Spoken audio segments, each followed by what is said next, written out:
मेरा नाम डॉक्टर अर्जुन सबरवाल है और मैं किडनी पेशेंट्स का ख्याल रखता हूँ। आज मैं बात करूँगा प्रोटीन यूरिया के बारे में और एक specific disease known as membranous nephropathy. ये दोनों इंटरलिंक्ड है और कैसे इसका ट्रीटमेंट होता है मैं आगे जाके वीडियो में आपको बताऊंगा। इन दोनों चीज़ों को समझने से पहले हमें पहले ये पता होना चाहिए कि नॉर्मल क्या होता है। नॉर्मली किडनी का फंक्शन होता है हमारी बॉडी में फ्लूइड बैलेंस को सही रखे, प्रोटीन लीक ना होने दे और बॉडी में जो भी टॉक्सिन्स हैं उनको बाहर निकालें। बहुत ट्रेस अमाउंट में यूरिन में प्रोटीन आ सकता है बट ये बहुत कम होता है। अगर आपके यूरिन में ज़्यादा प्रोटीन आ रहा है इसका मतलब कि कोई किडनी में बीमारी चल रही है। कैसे आपको पता चल सकता है कि यूरिन में प्रोटीन है? सबसे पहली इंडिकेशन होती है कि यूरिन फ्रॉथी हो जाता है। ये विजिबली आपको दिखता है और बहुत सारे बबल्स आने लग जाते हैं यूरिन में। इस पॉइंट पे रिकमेंडेशन है कि आप अपने डॉक्टर के पास जाएं जो कि एक बड़ा सिंपल सा यूरिन डिपस्टिक कर सकते हैं। अगर इस डिपस्टिक में प्रोटीन आता है मतलब कि आपकी किडनी प्रोटीन लीक कर रही है और फिर हम स्पेसिफिक यूरिन टेस्ट करते हैं ये पता करने के लिए कि कितना प्रोटीन लीक हो रहा है। इस टेस्ट को हम यूरिन एल्ब्यूमिन क्रिएटिनिन रेशो बोलते हैं या यूरिन प्रोटीन क्रिएटिनिन रेशो। ये दोनों एल्ब्यूमिन क्रिएटिनिन रेशो और प्रोटीन क्रिएटिनिन रेशो अलग है और इनकी वैल्यूज भी अलग होती हैं। अगर आपका यूरिन एसीआर 30 मिलीग्राम्स पर ग्राम से ज़्यादा है या अगर आपका यूरिन पीसीआर 50 मिलीग्राम्स पर ग्राम से ज़्यादा है मतलब कि आपको प्रोटीन यूरिया है और इसकी जांच कराना बहुत ज़रूरी है। प्रोटीन यूरिया के साथ एक और टर्म आता है जिसको हम बोलते हैं नेफ्रोटिक सिंड्रोम।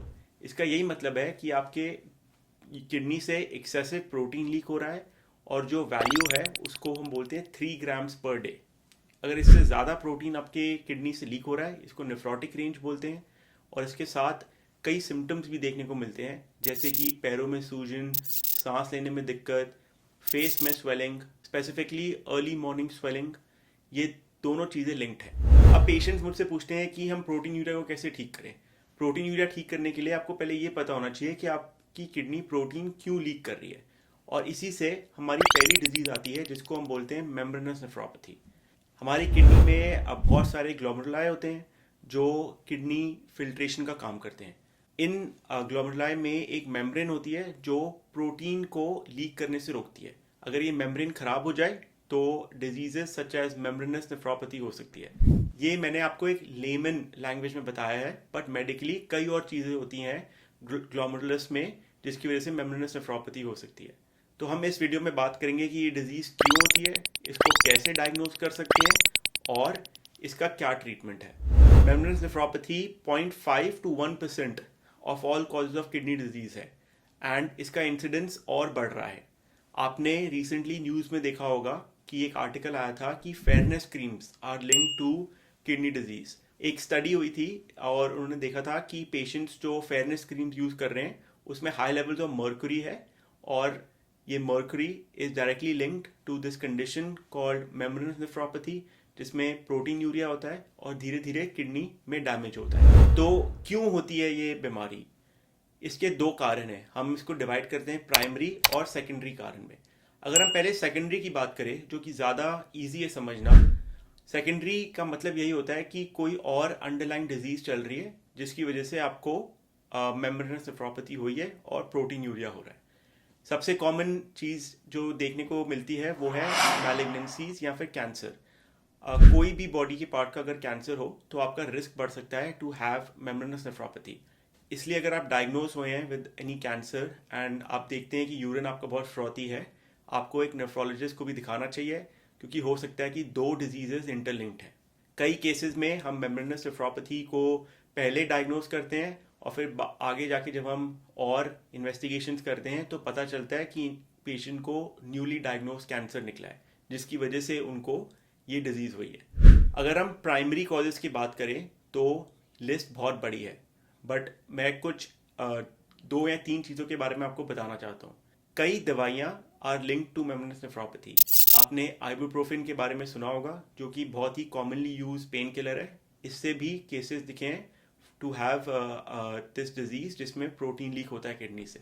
आर्थराइटिस के लिए पहले गोल्ड नाम की दवाई आती थी जिससे मेम्ब्रेनस नेफ्रोपैथी हो सकती है। अभी रिसेंटली एक स्टडी हुई थी जिन्होंने दिखाया था कि अगर एयर पोल्यूशन ज़्यादा हो तो भी मेम्ब्रेनस नेफ्रोपैथी हो सकती है। दिल्ली में जहाँ पर AQI अभी बहुत ज़्यादा है और PM2.5 लेवल भी बहुत ज़्यादा है, they are directly linked to diseases such as membranous nephropathy. अगर हम अदर कॉजेज़ की बात करें तो कई ऑटो इम्यून कंडीशन जिसमें आपकी बॉडी खुद अटैक करती है आपको, उससे भी ये डिजीज़ हो सकती है। तो हम इसको कैसे डायग्नोस करते हैं? मैंने स्टार्टिंग में बात की थी सिम्टम्स के बारे में कि अगर आपको पैरों में सूजन हो रही है, सांस लेने में दिक्कत हो रही है, अगर आपको लग रहा है कि आपका वेट बढ़ रहा है बट आप डाइट में इतनी चेंजेस नहीं कर रहे, तो हो सकता है ये सब कुछ फ्लूइड की वजह से हो और स्वेलिंग की वजह से हो। तो ये हो गए सिम्टम्स। फिर हम लोग कैसे डायग्नोस कर सकते हैं? मेम्ब्रेनस नेफ्रोपैथी के लिए रिसेंटली काफ़ी रिसर्च हुई है और 2 और 3 ब्लड टेस्ट आए हैं जिससे हम बता सकते हैं आपको ये डिजीज़ है या नहीं। एक ब्लड टेस्ट है जिसका नाम है एंटी फॉस्फोलिपिड एंटीबॉडी, इसको हम प्लार2R एंटीबॉडी भी बोलते हैं। साथ में हम एक और एंटीबॉडी थ्रोम्बोस्पोंडिन एंटीबॉडी को चेक करते हैं। अगर इन दोनों में से कोई पॉजिटिव है या दोनों अगर पॉजिटिव हैं तो हाईली लाइकली है कि आपको मेम्ब्रेनस नेफ्रोपैथी है। इस केस में आपको शायद किडनी बायोप्सी की भी जरूरत ना पड़े क्योंकि डायग्नोसिस सिर्फ ब्लड टेस्ट से बन सकता है। मेम्ब्रेनस नेफ्रोपैथी कैसे प्रोग्रेस करती है? इसमें रूल ऑफ 3 है। 1/3 केसेस अपने आप ठीक हो जाते हैं, 1/3 केसेस स्टेबल रहते हैं और आगे प्रोग्रेस नहीं करते, बट 1/3 केसेस में रैपिड प्रोग्रेशन हो सकता है एंड स्टेज किडनी डिजीज में, जिसमें आपका EGFR 15 से कम हो सकता है। और यही 1/3 पेशेंट है जिनको हम जल्दी पकड़ना चाहते हैं और ट्रीट करना चाहते हैं। तो अगर हम ट्रीटमेंट की बात करें, क्या ट्रीटमेंट है इसका? मैंने अपनी सारी वीडियोस में ACE इनहिबिटर्स और SGLT2 इनहिबिटर्स की बात की है और मेम्ब्रेनस नेफ्रोपैथी में भी इन दोनों का रोल है। हम टारगेट करते हैं कि हम आपको जल्दी से ACE इनहिबिटर या एंजियोटेंसिन रिसेप्टर ब्लॉकर्स पे शुरू करें ताकि आपका प्रोटीन लीक थोड़ा कम हो। इसके बाद हमारा गोल है SGLT2 इनहिबिटर्स जैसे डापाग्लिफ्लोजिन, एम्पाग्लिफ्लोजिन। मैंने इनके ऊपर काफ़ी वीडियोस बनाई हैं जो आप चेकआउट कर सकते हैं। These medicines have changed the way we think about nephrology and are widely used all over the world. तो अगर आप इन मेडिसिन पे नहीं हैं, आप अपने डॉक्टर के साथ बैठिए और डिस्कस करें कि ये मेडिसिन आपके लिए ठीक है या नहीं है। अब मेम्ब्रेनस नेफ्रोपैथी में आपके लिपिड लेवल का भी ख्याल रखना होता है। अगर आपके लिपिड लेवल्स बहुत ज़्यादा हैं तो आपको स्टैटिन्स दी जाती है, जैसे रोजुवास्टैटिन, एटोरवास्टैटिन।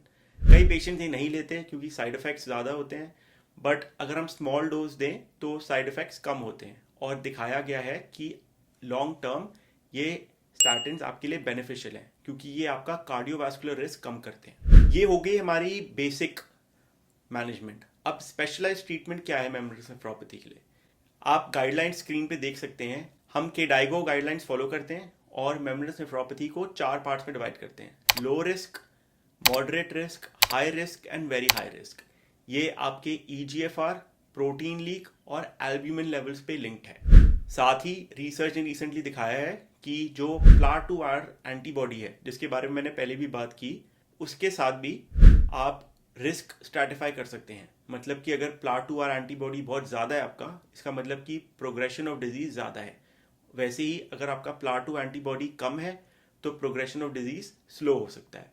ट्रीटमेंट के लिए भी हम प्लार2R एंटीबॉडी चेक कर सकते हैं रिस्पॉन्स देखने के लिए कि ट्रीटमेंट कितना अच्छा रिस्पॉन्स दे रहा है।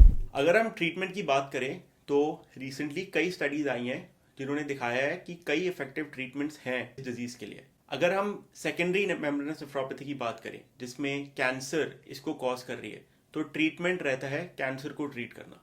जैसे ही आप कैंसर को ट्रीट करते हैं आपकी मेम्ब्रेनस नेफ्रोपैथी भी ठीक हो जाती है। प्राइमरी मेम्ब्रेनस नेफ्रोपैथी में हम रिस्क स्ट्रैटिफाई करते हैं और रिस्क के हिसाब से ट्रीटमेंट देते हैं। But broadly speaking 3 treatments use होती हैं। रिटक्सिमैब जो कि एक इंजेक्शन है, हम स्टार्टिंग में एक देते हैं, फिर 2 हफ्ते बाद एक और इंजेक्शन देते हैं। अगर ज़रूरत पड़े तो 6 महीने बाद वापस रिपीट कर सकते हैं। ये इंजेक्शन महंगा है बट बहुत इफेक्टिव है। तो अगर आपका डॉक्टर आपको ये रेकमेंड कर रहा है तो वो सोच समझ के ही बोल रहे हैं और इस केस में आपको ये इंजेक्शन लेना चाहिए। दूसरी दवाई है कैल्सिन्यूरिन इनहिबिटर्स एंड ग्लूकोकॉर्टिकॉइड जिसमें आपके स्टेरॉइड्स आ गए। एक्सट्रीम केसेस में या वेरी हाई रिस्क केसेस में हम साइक्लोफॉस्फेमाइड भी यूज़ करते हैं, बट इस दवाई के काफ़ी साइड इफेक्ट्स हैं, इसलिए हम इनको हाई रिस्क केसेस में यूज़ करते हैं। अब हमने आपको ट्रीटमेंट दे दी, इसके बाद क्या करेंगे? फॉलो अप करना बहुत ज़रूरी है। कई पेशेंट्स ट्रीटमेंट लेते हैं और उसके बाद सोचते हैं कि सब कुछ ठीक हो गया है, मुझे डॉक्टर को दिखाने की ज़रूरत नहीं है। मैंने जैसे आपको पहले बोला, रूल ऑफ 3 है मेम्ब्रेनस नेफ्रोपैथी में। 1/3 केसेस अपने आप ठीक हो जाते हैं, 1/3 स्टेबल रहते हैं और 1/3 एंड स्टेज किडनी डिजीज में बहुत जल्दी प्रोग्रेस कर सकते हैं।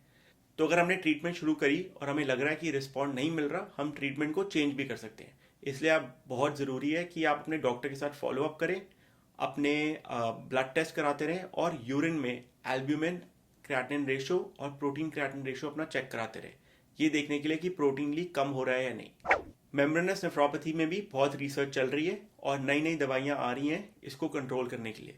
आगे जाके हम श्योर कई और ब्लड टेस्ट आएंगे और नई दवाइयाँ आएंगी टू halt this disease.